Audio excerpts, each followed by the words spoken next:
সুপ্রিয় দর্শকবৃন্দ, আসসালামু আলাইকুম।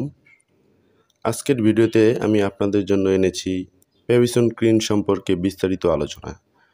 পেভিসন ক্রিমটি তৈরি করেছে সানোফি, বর্তমানে এটি সাইনোভিয়া ফার্মা পিএলসি নামে পরিচিত। পেভিসন ক্রিমে রয়েছে ইকোনাজল নাইট্রেট 1% এবং ট্রাইঅ্যামসিনোলোন অ্যাসিনোটাইড 0.1%।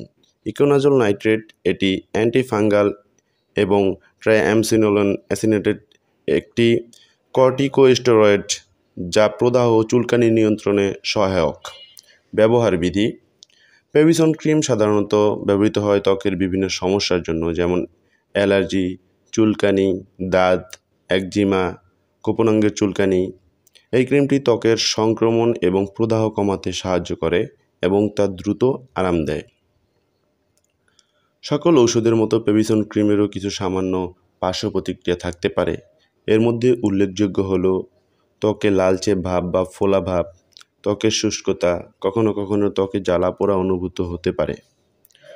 গর্ভাবস্থা ও মাতৃদুগ্ধ দানকালের সময় ব্যবহার: পেভিসন ক্রিম ক্যাটাগরি সি ওষুধের অন্তর্ভুক্ত, তাই গর্ভাবস্থায় এটি ব্যবহার না করাই উত্তম।